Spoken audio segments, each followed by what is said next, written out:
Welcome to the Deep Wealth Podcast, where you learn how to extract your business and personal deep wealth.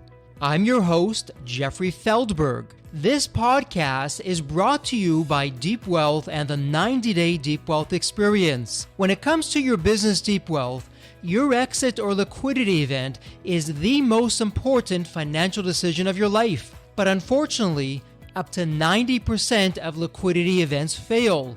Think about all that time and your hard-earned money wasted. Of the quote-unquote successful liquidity events, most business owners leave 50% to over 100% of the deal value in the buyer's pocket and don't even know it. I should know. I said no to a seven-figure offer and yes to mastering the art and the science of a liquidity event. 2 years later, I said yes to a different buyer with a 9-figure deal. Are you thinking about an exit or liquidity event? Don't become a statistic and make the fatal mistake of believing the skills that built your business are the same ones to sell it. After all, how can you master something you've never done before? Let the 90-Day Deep Wealth Experience and the 9-step roadmap of preparation help you capture the best deal instead of any deal. At the end of this episode, take a moment and hear from business owners like you who went through the Deep Wealth Experience. Manuj Aggarwal went from making $2 a day to the boardrooms of Fortune 500 companies as a business mentor. He now has 4 patents, 2 published books, and more than 180,000 students around the world. He has worked with multiple businesses including Microsoft, Pearson, IBM, and many others. He even developed an AI-based system to help students avoid dropping out of degree programs and was praised and mentioned by Barack Obama and Bill Gates. He is the host of the Bootstrapping Your Dreams podcast and is the founder of Tetranoodle Technologies, which is a boutique big data consulting company that provides strategic insights and develops problem-solving digital solutions for businesses of all sizes. Welcome to the Deep Wealth Podcast, and for all you listeners out there in Deep Wealth land, some terrific news for today's episode. It's all about artificial intelligence, AI, and our guest, as you heard in the official introduction, while AI may be new school for most of us, this is old school. He's been involved for over 15 years, a decade and a half, and he's here to share what's coming our way, what we should know. He's worked with some companies, you probably haven't heard of them, some of the smaller companies like IBM and Microsoft and other companies that you probably don't know, but we won't hold that against them. Manuj, welcome to the Deep Wealth Podcast. An absolute pleasure to have you with us. And Manuj, I am curious, there's always a story behind the story. What's your story, Manuj? What got you to where you are today? Sure. Well, thank you so much for having me, first of all. Excited to be here. My story is, I grew up in India, working in a small town, started my career at 15, and I started working in a factory for $2 a day. And that was a difficult period of life, wanted to do something more with my life. And I got inspired by reading some of the amazing stories of successful tycoons in business magazines. And I was like, if they can change their life, I can change my life. And at that moment in time, it didn't mean much to me other than just like a pipe dream. But something shifted in my mind, which sort of pushed me towards finding my passion for technology and programming and computers. So I just found myself immersed in programming.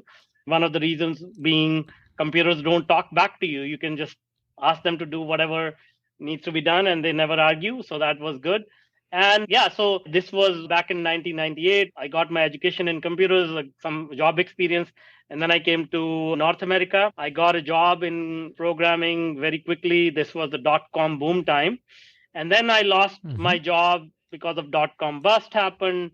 Then I lost another job because of September 11th. Then another job because of Gulf War. So all of these things started to happen, and then which forced me to sort of look at entrepreneurship as my career. So I started a consulting company doing the same thing that I was doing for my employer, but helping out multiple startups, multiple giant corporations, which you mentioned people may not have heard of, like Microsoft and IBM and Pearson Education. And all of these things taught me, like how business is done, how technology is made, both at the smaller scale, at the larger scale. During all this, I was having a lot of challenges with my personal life. I was suicidal at one point.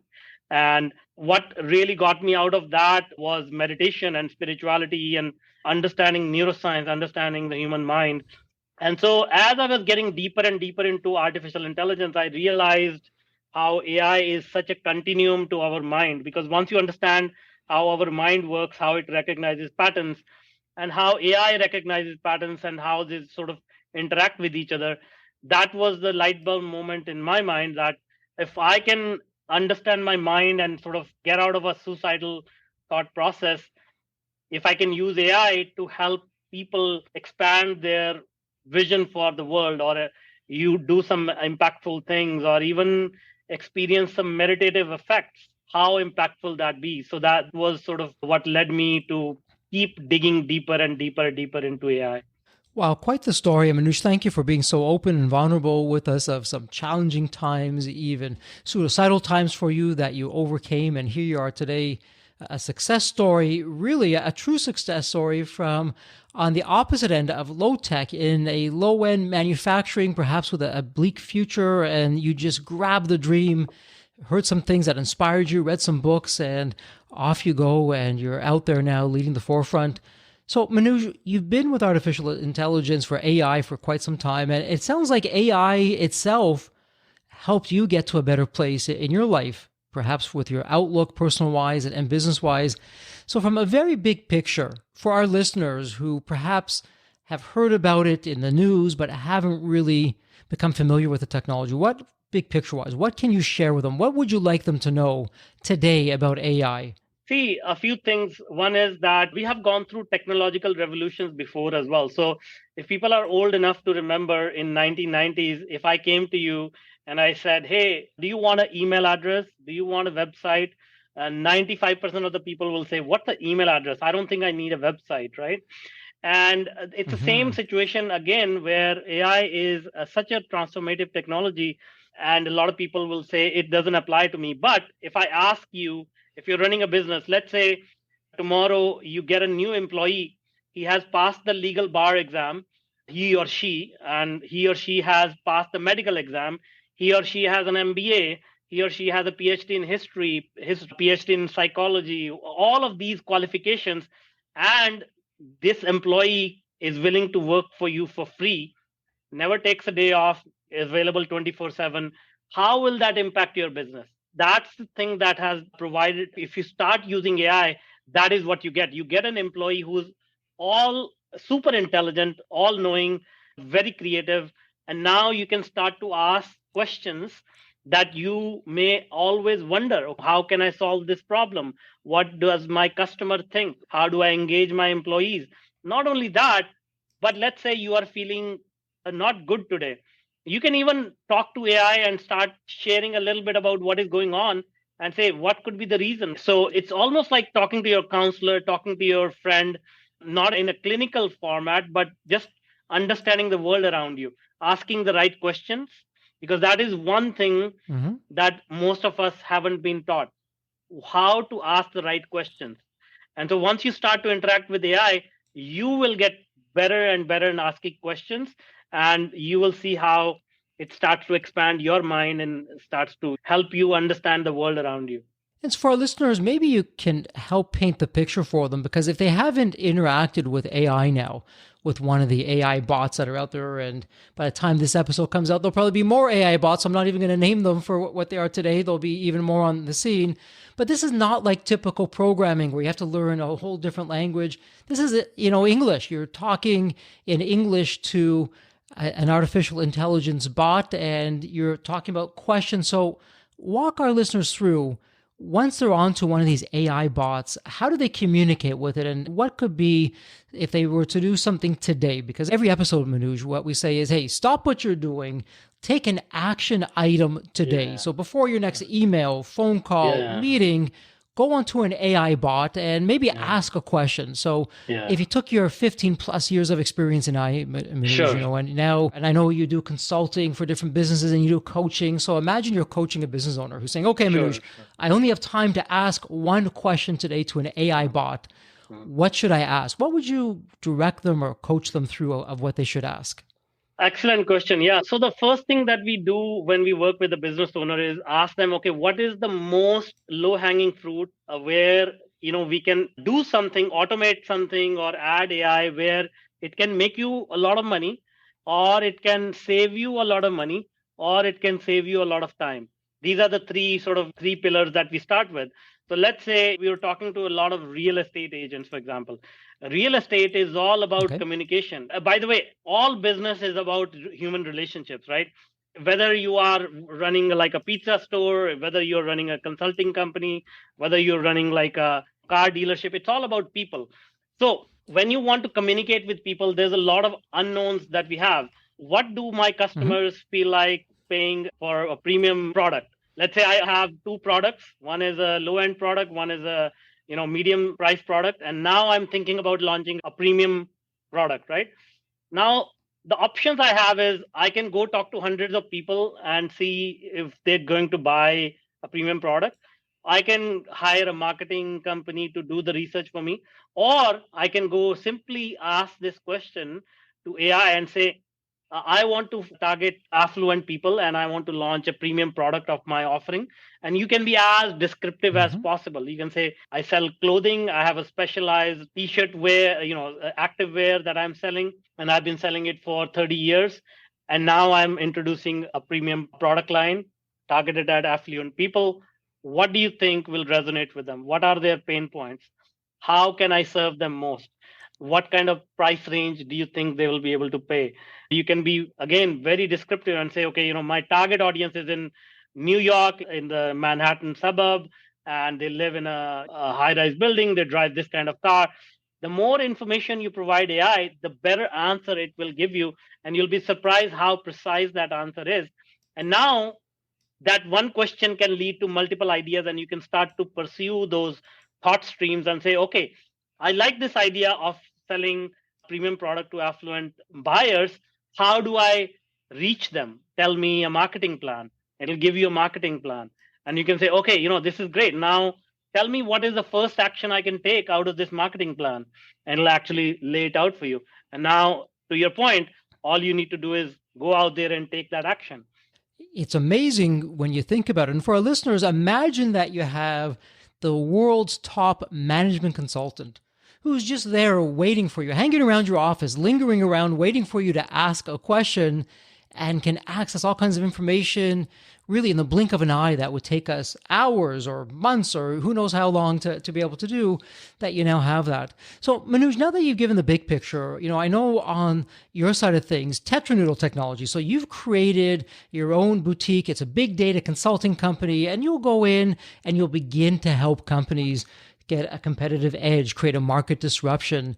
So for our listeners out there, because if they're not working with you, maybe they'll be competing through you, and one of your clients or one of their competitors comes and hires you. So walk us through, Manoj, when you're working with a business. So one of our listeners says, okay, Manoj, I asked that one question in AI. I loved what I got back, but you know what? I want to accelerate the process. You do this all day long. So Yeah. help my company get that competitive edge. So what's Yeah. going on, Manoj? How are you taking AI and incorporating that to help a business get an edge in the marketplace? What's your process? It's almost the same process. The very first thing we do is we sit down with the business owner and do a discovery session. Discovery session lasts for anywhere from 1 hour to full working day, 8 hours, where we Mm-hmm. unpack their business, where we unpack all the processes, all the major processes that are happening in their business. And then we start to discuss, okay, what is the biggest return on investment? What is that one process that we can take that if we automate it and if we make it more optimized, it will give you maximum return overall in your business? So typically we try to shoot for 10x returns. So let's say if something is taking 30 hours a week for an employee or yourself, and if we are able to reduce that to 5 hours a week, that's huge saving. So we look for those areas of development, and then we start to hypothesize a solution, because if technology and business need to coexist, we need to go through some iterations. So it's never that we come up with a solution and it always works. We have to sort of do a little bit of a hit and trial to see whether the solution that we have proposed will work in this particular business with this particular business owner, because everybody is different, everybody's situation is different. So we try to personalize the solution so that it works really well for the business owner. And then once we have those hypotheses, we basically come up with 2 or 3 potential proposed solutions, and then we start to test them in a very small, low stakes environment. So we can say, okay, let's just take one customer of yours and then try this new methodology. Or let's just take one shipment, or let's just take one day of the week, or whatever that is, so that we don't go all in and we realize, oh, we made a mistake. So we start small, we start to implement it. Again, we start to gather data on that. We say, okay, we implemented this change, we converted some of your business process into AI. So last week, before we implemented AI, we were shipping out 50 packages. Today, once we automated things, we are able to ship out 250. Or we can say, oh, we are only shipping 40. So that means there is a problem somewhere, right? So we track that data as we implement the solution to make sure we are hitting the targets, we are hitting the growth numbers that people expected before the engagement started. And then once the whole implementation is done, we continue to gather more feedback, monitor the system, and then we move on to the next layer of business process and see what else can be automated. It's like, again, digitization is a process, is a step-by-step process. And now with AI, it's just another layer of digitization. And so, Manuj, it would seem, and you can correct me if I'm on base or off base with this, it would seem that in the past 12 months in particular, AI has taken huge leaps and bounds, particularly to get into the public now and an awareness of that. And so as things continue to progress, looking at it, I'm not going to ask for it too far out because it keeps on changing. What should we expect as business owners, founders, entrepreneurs in the next 12 to 24 months? Or where we are today, 12 or 24 months from now, what do you think will change? See, first thing is that a lot of productivity gains are going to be added to all industries. No industry is going to be unaffected by AI. So think of, again, using the same example of hiring a super intelligent employee who's available 24/7, or a world-class management consultant just hanging out at your doorstep. But now imagine you can hire one of those people for each of your employees. Like a lot of business owners think that, oh, I can let go of people and make my business more profitable. But I think that's a mistake. Rather than letting go of people, we should enable them and augment their abilities using AI. And now all of a sudden, if you are a 20-member team, you are now 20,000 more productive. If you have 300 employees, you are 30,000 times more productive. And so if you look at it from that point of view, you're adding productivity, you're adding more accuracy, you're adding more precision to your work, you're more quality. Where do you think your competition is going to be in 12 months? They're going to be far behind. So the idea is start incorporating that today and focus on personalization, because with AI, with industrialization, we got mass production. We can manufacture things at mass, but with mass production, we lose the ability to personalize. Let's say you are wearing a blue t-shirt, I'm wearing a coincidentally blue shirt as well. We can only buy these shirts in 5 colors today. But with AI, we may be able to order this particular t-shirt in any color. We may be able to go to a doctor and say, make a new drug for me that is custom suited to my DNA, and it has 0 side effects. I can go to an educational institution and say, okay, I want to get a degree, but I want you to personalize a curriculum just for me, because I know a lot of other topics that you teach, or I have no interest in some topics that you teach. These kind of changes you can start to see in society, in business very soon. And so it sounds like it's going to start getting everywhere into life. Just if you go back to the internet, when it first came out in the early 90s, it was really new and a bit of a novelty. But here we are, fast forward all these years later, everyone has an email address and most people have a website, even personal websites. Yeah. And so, Manuj, seeing the changes that are happening at a societal level, you're working with businesses to help accelerate that as well. A lot of people are saying that AI will displace a lot of jobs as we know it, and it'll make the human condition as we know it miserable. And other people are saying, hey, not at all. We're not going to lose any jobs. We'll just stop doing activities that we shouldn't be doing. Where are you on that spectrum of how AI may or may not disrupt life and business and society as we know it? See, there is no doubt that there's going to be some job displacement, but that job Hmm. displacement, as you said, will be a job displacement for better jobs, because many jobs that we are doing today, we love the part of creating something of value in the world. But along with that Hmm. act of creating value comes a lot of administrative overhead, a lot of things that we have to do, but we don't like doing it. An example of that is I was talking to a neurosurgeon the other day, and they were telling me that for every 1 hour they spend with a patient, they have to spend 2 hours entering data into a computer system. And so now, if that job is taken over by AI, now they will have 300 more time availability to spend with the patients and understand their problems, and then feed that data directly or talk to an AI and say, okay, give me the diagnosis or something along those lines. So the idea is that we have gone through these technological revolutions before as well. As you mentioned, the internet, the Hmm. mobile revolution, and before that, the steam engine, the car, a lot of these technological revolutions, when people were worried, what is going to happen? We are going to lose our jobs. No, every cycle of technology actually creates better jobs as long as people are willing to embrace it and upskill themselves. It sort of evolves itself into the next level of sort of prosperity. And so that is the way that humans have become so ubiquitous. We have become the dominant species on the planet because we use technology to help evolve faster and better, right? For sure. And so, as you're talking through that, and a listener saying, okay, Manuj, I hear you. It sounds like this is the way things are going. I was late to the internet. I thought, okay, I'll take a wait and see approach. And I paid a price because others got on in front of me. And I don't want to do that again. So, we're still in the early days of AI, and the golden era has begun as far as we're concerned here at Deep Wealth. That's our thesis.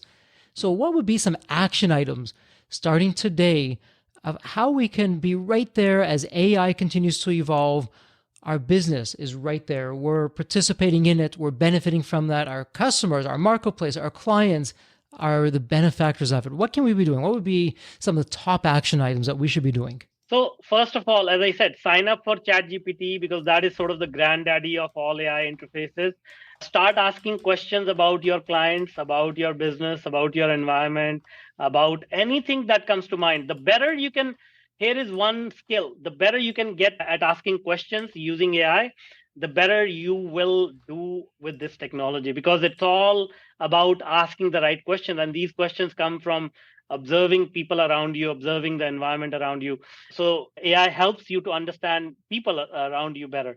And then AI is basically a pattern recognition machine, but much, much more powerful, much more precise. So you start noticing pattern in your business, and we have these patterns all the time.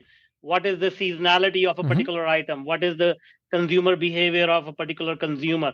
What is the price sensitiveness of certain location? Whatever. I mean, so many questions that come to mind, and now you can start to ask these questions and get better answers for your questions. And then you start taking small steps or working with people like my company who are Mm-hmm. experts in helping you sort of decipher all this and lay it out in a plan that can be executed step by step. So the right now is the small window of opportunity, where people who get on board, they will get a Mm-hmm. huge advantage for the next 12 months, 24 months. Because as I said, not everybody who's listening to this or paying attention to this, they are going to take action. But those who do, they are going to get massive advantage. Just like you mentioned, if somebody took advantage of the internet in 1990, 90s, 95, 2000, they're pretty happy right now. Such an exciting time. And then, so Manoj, let's go back to what you're doing. So, as you onboard a client, brand new client, they're a business, they've been around, they're successful, but they want to take their game to the next level. Once you understand the business and you're taking the big data, the AI, you're now applying it to that industry, to that business, dollar wise, how much will a company spend? And time wise, when will they start to see the return on investment for them? See, it could be very, very simple. Cost wise, let's say, I'll give you a quick example to make it more concrete. So, when we were Sure. working with real estate agents in this particular office, they had 400 real estate agents. And when we looked at their business, 80%, 70 to 80% of the time these real estate agents were spending was on communication, creating content, answering emails, answering inquiries, all of that stuff, right? So what we did was we created simple interface for them to create this content for their public conversation, public arena, which is social posts and things like that, and private communication, which is email, talking to clients, these type of things, right? Now the thing is, as we feel the pressure, time pressure, we are not able to communicate with these people very effectively because we have to think. Not everybody is a gifted communicator, not everybody is a gifted writer, and not everybody is a gifted artist. But we are able to create this content production machine for them, and they are able to save 80 to 90% of their time, using this technology. On the other hand of the spectrum, we created AI algorithms for a university to help students finish their degree programs, because in higher education there is about 30% chance that a student will drop out in their first 2 years of their degree program. So what we did was we used AI to match the students with the right courses based on their history. Just like Netflix recommends shows to us, we are able to recommend courses to the students. And so this program was very, very effective, and it's a $450 billion problem in the US alone. So this program costs a couple of $1 million to implement and took about a year to implement. But then it got recognition from President Obama and Bill Gates. That's how impactful it was. So the cost always varies in what we are trying to do, but make sure you don't have this misconception that it only works for large companies. You can start with almost free. For example, if you start using ChatGPT, it's absolutely free.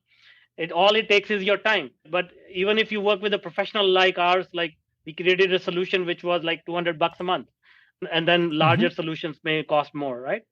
And so for our listeners out there, they'll hear the terms OpenAI, ChatGPT, and others. And so for the benefit of our listeners who are new to AI, Manuj, what is ChatGPT for them? How would you describe that? And what is OpenAI? So let's address OpenAI. OpenAI is the company that created ChatGPT. And what they have done is they have created something called a large language model. So what they have done is they have consumed all the text written on the internet, and they have figured out how do humans talk, meaning they have figured out what word generally comes after which previous word. In spoken language, we have certain patterns of speech that we follow, right? So OpenAI has collected all that data and then understood, okay, humans, this is how we converse with each other.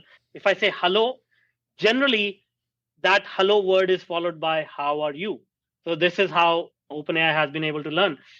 ChatGPT is an interface where they have exposed this large language model to a human being and saying, okay, you can input your question or whatever you want to use to interact with this large language model.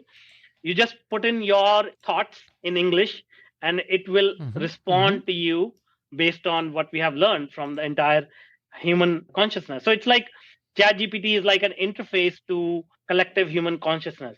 Does that make sense? Absolutely. So for our listeners, what you're saying is this company, OpenAI, they've collected all this information on the internet. They put it through some different models to be really a knowledge base so that when you ask a question to the best of the engine's ability or the algorithm's ability, it's taking that information and really in the blink of an eye, milliseconds, it's answering that question, pulling on information that would take us manually to do that. Who knows how long? Certainly not seconds, that's for sure. And as time goes on, they keep on updating their engine. And as this version, that version is getting faster, better, smarter. And Manuj, just fast forwarding somewhat, and then we'll start to wrap things up here. People are saying that where we're heading with AI is not going to be this big kind of monolithic AI bot that's out there, that everyone will have their own personal AI agent or avatar or whatever that you like to call it, where it knows Manuj or it knows Jeffrey and it's just one-on-one and it's the world's expert for each of us. So we can ask a question. Hey, I'm not feeling so good today. What could I do to help me feel better? Or, my business. Okay, what's the best thing I can do today to grow my business? What would you say to that? Is that something that you believe in? Is it close? Is it around the corner, years away? Where are we from that? Absolutely, absolutely. I think that's exactly where we are heading because even today you can see like OpenAI has come up with their AI bot, and Google is coming up with their AI bot, and Facebook is working on one, and Bloomberg is working on one. So in the medium term, what will happen is I believe there's going to be specialized AI bots for specific industries. So I think there's going to be one for finance, there's going to be one for medicine, there's going to be one for like different industries. And then as these things become more and more powerful, it will become hyper personalized. As you said, it will actually become personal AI, which will know a lot about you, and it will actually be able to give you day by day feedback on what is happening, so help you solve your problems, whether they are mental health issues or they are like physical world advice or legal advice, what have you. You can expect that kind of personalized AI to be your sort of accompanying digital avatar that helps you solve all your problems. Something exciting, something to look forward to, and it looks like there's a bright and promising future. If we can get in there today, understand it, know what to do, as with anything else. What we put into it is what we'll get out of it. To take a appropriate term from the sciences, GIGO, garbage in, garbage out. So we put good stuff in, we'll get good stuff out. So for all the listeners out there, take Manuj's advice to heart and really go on to ChatGPT, start asking it questions, get familiar with it. You're having a leadership meeting. Why not have it in the meeting with you? Start putting different questions in there, get the answers, and think of it really as an advisor for you, a management consultant for you, a team lead for you, and begin to integrate it into your company. So that said, Manuj, I mean, we can go down this AI rabbit hole and just endless questions and answers, and you've been terrific that way. That said, though, let's start to wrap up the podcast. And I get to ask, it's a privilege, it's an honor, one of my favorite questions. Let me set the question up for you. So imagine that you're looking at the movie Back to the Future. And in the Back to the Future movie, you have that magical DeLorean car that will take you to any point in time. So Manuj, it's tomorrow morning, you're looking outside your window. Not only is the DeLorean car there, but the door is open, it's waiting for you to hop on in. So you hop in and you can now go to any point in your life. So Manuj, as a young child, a teenager, whatever point in time it would be, what are you telling your younger self in terms of life wisdom, or, hey, Manuj, do this, but don't do that? What would that sound like? Well, I will say, first of all, everything's going to work out. So don't be so anxious. Don't be so scared. Don't think too small. Don't think that whatever crazy ideas you are coming out with, they will not actually come to fruition. So don't let go of those ideas without actually taking some action on it. And then the last thing I will say is focus on building relationships, because in this world, if you want to achieve something, the most important thing is the people around you and in your circle who will fill those gaps for you, help you, support you, and advise you or collaborate with you. So people are the most important thing, in my opinion. That's what I learned. Some terrific advice, words to the wise. And Manuj, just before we wrap up, one other question for you. If people want to find you online, they want to become a client, they want to learn more, they have a question about AI, where's the best place online that they can find you? So they can go to my connection website where all my social media links are available, manuj.ca, my first name.ca, or they can just find me on LinkedIn, Manuj Aggarwal, and it's the same with my website, manujaggarwal.com. Terrific. And for our listeners, it'll be a point and click. It doesn't get any easier. Come to the show notes, point and click, take Manuj up and ask him those questions. Well, Manuj, it's official. This is a wrap. Thank you so much for your time, your insights, your wisdom. And on the personal note, once again, just really a congratulations. You took a challenging road ahead when you were much younger, and you said, I want a better life, and you did it. So you're a terrific role model for everyone out there who's saying, I don't have the best situation. What can I do? Well, Manuj did it. He found a way. You can find a way too. And as we like to say here at Deep Wealth, Manuj, may you continue to prosper and thrive while you stay healthy and safe. Thank you so much. Thank you so much for having me. Thanks. The Deep Wealth experience was definitely a game changer for me. This course is one of the best investments you will ever make. because you will get an ROI of 100 times that. Anybody who doesn't go through it will lose millions. If you don't have time for this program, you'll never have time for a successful liquidity. I mean, it was the best value of any business course I've ever taken. The money was very well spent. Compared to when we first began, today I feel better prepared, but in some respects, maybe less prepared, not because of the course, but because the course brought to light so many things that I thought we were on top of that we need to fix. I 100% believe there's never a great time for a business owner to allocate extra hours into his or her week or day. So it's an investment that will yield results today. I thought I will reap the benefit of this program in 3 to 5 years down the road. But as soon as I stepped forward into the program, my mind changed immediately. There was so much value in the experience that the time I invested paid back so much for the energy that was expended. The Deep Wealth experience compared to other programs is the top. What we learned is very practical. Sometimes you learn stuff that is great to learn, but you never use it. The stuff we learned from Deep Wealth experience, I believe it's going to benefit us both. I've done an executive MBA. I've worked for billion-dollar companies before. I've worked for smaller companies before I started my business. I've been running my business successfully now for getting close to a decade. We're on a growth trajectory. Reflecting back on the Deep Wealth, I knew less than 10% what I know now. Maybe close to 1% even. Hands down the best program in which I've ever participated. And we've done a lot of different things over the years. We've been in other mastermind groups, gone to many seminars, workshops, conferences, retreats, read books. This was so different. I haven't had an experience that's anything close to this in all the years that we've been at this. It's 5-star, A+. I would highly recommend it to any super busy business owner out there. And Deep Wealth is an accurate name for it. This program leads to deeper wealth and happier wealth, not just deeper wealth. I don't think there's a dollar value that could be associated with such an experience and knowledge that could be applied today and forever. Are you leaving millions on the table? Please visit www.deepwealth.com/success to learn more. If you're not on my email list, you'll want to be. Sign up at www.deepwealth.com/podcast. And if you enjoyed this episode, if it added value, if you walked away with some new insights and strategies, please leave a review on your favorite podcast channel. Reviews help us reach new listeners, grow the show, and continue to create content that you'll enjoy. And as we wrap up this episode, as always, please stay healthy and safe.